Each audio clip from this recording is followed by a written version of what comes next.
think about one of your normal days, and think about maybe one of the first things you have to do early in the day is go to work, and that goes to dissatisfied. Work, you're screwed. But if you're in this I'm going to prepare my atmosphere sort of attitude, and you write income satisfying, maybe a person there that is pleasing to you, find something that moves that in that early stage before you get too far with it, or any of the other subjects that are easier to find satisfaction upon. Then what happens is you get this day off in a different vibrational way than it was ever before, and the day therefore is different because of what you've done. And then when you associate that slight adjustment that you made at the center of your being to the way these thoughts in this day turn to the things that they turn to, it's not long before you really begin to feel invincible. You really begin to feel the control you have of your own point of attraction, of your own life experience. And then you reach this place, you're already there in many regards, where temptation isn't the right word, the proclivity, the impulse to try to find mutuality with another person starts to fade, because often when you do that, there's not satisfaction for you. If you join someone there, you're often way down the road from satisfaction. So as Esther began thinking about this, and she was thinking about sometimes people in her world who seemed to be thwarting her steady satisfaction, and she would call those the complainers in life, the staters of facts that are complaining in nature. And so when Esther turned her attention toward a particular complainer, she heard something that we'd said to her on occasion before. You know, complaining about complaining is still complaining. Oh.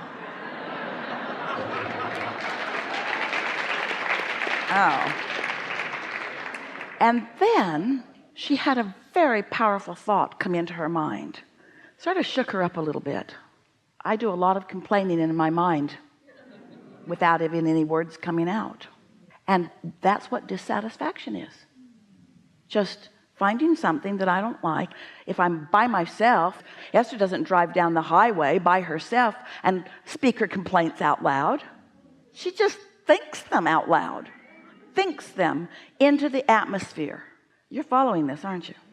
So then the other day when we were in Alaska together, had many days in conversations with a lovely group like you, and in one of the conversations we explained that your relationship with another person is much more about your thoughts about them than about any time you spend with them. Yikes. Which means you're in complete control of your point of attraction. So when you decide you're going to start preparing your own atmosphere, you're going to start tuning yourself to satisfaction, you're going to start listening to what your inner being thinks about this and that, and your inner being thinks about everything that you think about and has a pure non-resistant vibrational point of attraction about it, and you're just doing this simple thing of leaning towards satisfaction, what you're going to discover is you're going to get all your power back. And the other thing that's going to happen to you right away is you're going to start and continue to live happily ever after, because there are always going to be things that are in the process of being manifest that aren't manifested, that could take you into a momentum that you don't like. But if satisfaction is your only powerful intention and you know what to do about it, you're off and running. So where does that leave you in light of what you were wanting to talk about? My feeling of satisfaction will show me whether I'm lined up with what I've decided or whether I'm lined up in opposition to what I've decided, because I decided I want nice, not rude. I want clear, not confused. I want prosperous, not needy. I want thrilling, not boring. I want beautiful, not ugly and dirty. You've decided, you've lived enough life that you have made a very clear distinction of what you want. And your inner being, so is it. So is all of that. It's so interesting because most recently, I've had a couple things come up that in the past, these same things came up I'm not going to get specific about them, but they seem detrimental to me. And now, with this time when it came up again, I was just like, no matter what happens, it's great. No matter what happens. Those things are irrelevant unless you activate them. I don't even it'll come in for sort of review, and I'm not even going to pay attention to you. I'm just going to let you dissipate into nothingness. Let's talk about that. So let's say something happened 20 years ago. And it happened, and you had a knee-jerk response to it, and of course you did. Because it happened, and you didn't want it, you didn't like it, you had a knee-jerk response to it, and so there was a moment in time where whatever happened caused you to be less of a vibrational match to who you really are. Then, 20 years ago that happened. But you updated it 19 years ago, 18 years ago, 17 years ago, 15, 14, you talked about it yesterday. So you kept it active, didn't need to, kept it active because it happened, and because you're enamored with what you can see and hear and smell and taste and touch, and because you're entertainers and you like to entertain people with, oh, well, I can tell you one better than that. It's the updating of it. It's the updating of something in your current vibration. But if you are all over this idea of satisfaction, and you wake up on this fresh new morning and you're looking for satisfying thoughts, and anything that has anything to do with that starts to waft into your mind, you're going to get out in front of it and stop it early on by reaching for something else. And it won't be long until you have not updated it recently enough that it won't operate with your current operating system at all. You got anything going on like that in your computer world? You don't keep updating, pretty soon your operating system moves on and you can't even open the program. You're too far past it. And that's what happens with those old detrimental beliefs. But if you think about them, you just keep updating and updating and updating and updating. And I think it makes me feel good when certain things do come up and they don't have an effect on me anymore. It feels like, oh wow, I've updated it to satisfaction. Now you see, so that's what we call step 5. You can't hurt me anymore. Step 1 is life causes you to ask because the contrast insists on it, just like you knew it would. You launch a rocket of desire, that's asking, and it happens from contrast. Step 1. Step 2 is source. Your inner being gets all over it. Your source accepts what you've asked for, knows that you want it, focuses up on it without resistance, and becomes it, and becomes the vibrational point of attraction for the cooperative components to come. So you ask and it is given. Step 3 is you care about the way you feel, so you're reaching for thoughts of satisfaction, so you're lined up with what you're asking for because you're not offering any resistance, and so you're in tune with what you've asked for. You're in the receiving mode. You're in the receiving mode. Now you're in the receiving mode. Now thoughts are turning to things. Step 4 is just being really good at step 3, by the way. Step 4 is sort of mastering that. Step 4 is caring so much about being satisfied that you catch it early and you do it almost every time. And so that's your habit. That's step 4. You've got mastery of step 3, mastery of being in the receiving mode. And step 5 is you're tuned in, tapped in, turned on. You walk into something that's contrasting in nature, like the doors being closed and a crush of people trying to kill you from behind. And you're still tuned in, tapped in, turned on. You're still inspired. You don't panic. You're not resentful. You're not worried. You're empowered. Step 5 is it used to bother me, but it doesn't anymore because I've got all of this understanding and knowledge of the universe under my feet. One more thing we want to give to you. So, when you are in the receiving mode, which you will be unless you're dissatisfied in some way, you'll just automatically be in the receiving mode unless you're dissatisfied about something. Satisfied is your default position from non-physical. You've sort of taught yourself otherwise as you got here and hung around with them. But satisfied is what's normal to you. So we want to say being satisfied is being in the receiving mode, and being in the receiving mode is being tuned in, tapped in, turned on, and being in the receiving mode is being in the replenishing mode. It's the clarity mode. It's the optimum mode.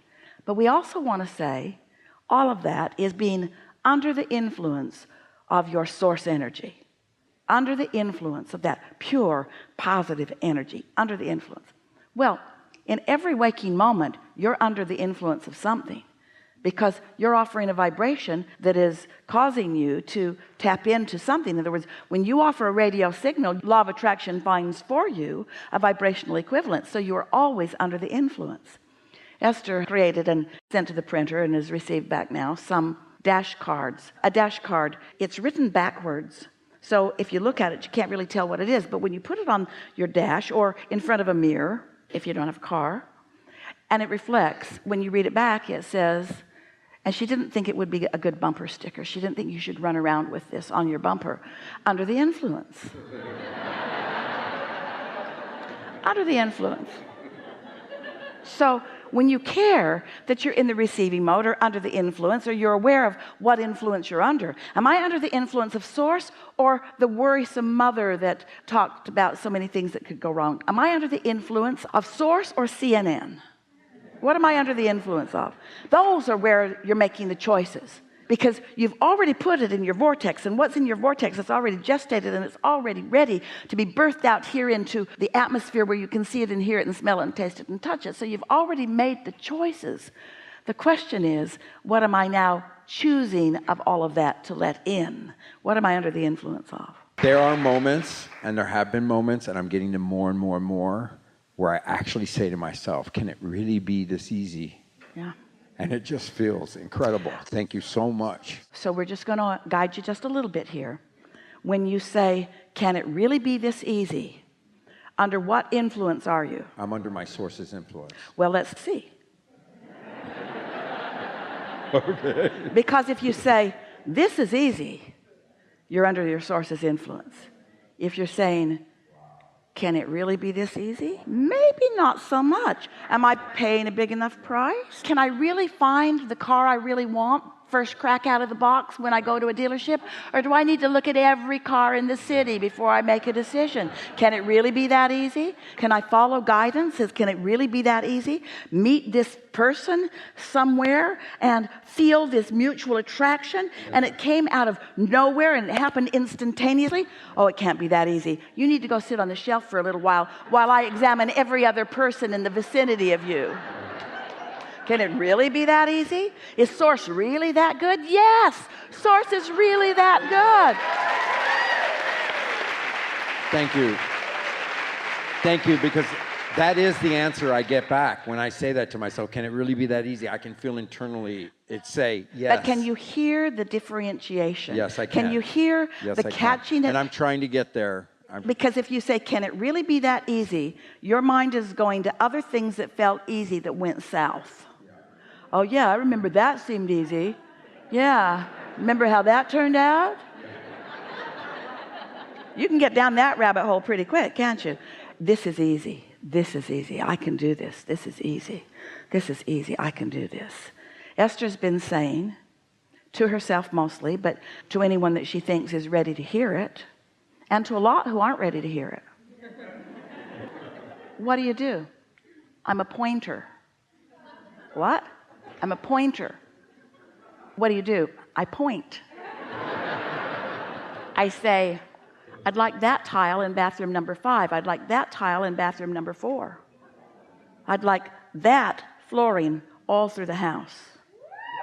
I'd like that chandelier over there and that chandelier over there. I'd like to live happily ever after. I'm a pointer. And now that she understands that she's the pointer, then the universe delivers the others who are in vibrational concert. She used to worry, if I'm pointing and others are doing the doing, aren't I taking advantage of them? No, because law of attraction would not bring you someone who's not a vibrational match to whatever it is. It's a big world with a lot of intentions and a lot of beliefs and a lot of people at different phases of whatever they are about. She can point at everyone that she knows and loves, all of these people who move about with her from place to place. I want the best in the world for you. Done. I want the best in the world for you. And you and you and you and you and you and you and you. In other words, she doesn't have to say, and here's how it will come to you, or, and I will provide the avenue. She's just pointing there. And when she points, her inner being says, we're on it. We're on it, self-advocator and advocator for the others you love. We're on it. It's up to them about what they choose. Up to each of them. You can't choose for them. You can advocate for them. You can point for them, you see. Really good, huh? Thank you so much. Yes, indeed. This is the perfect time for a segment of refreshment.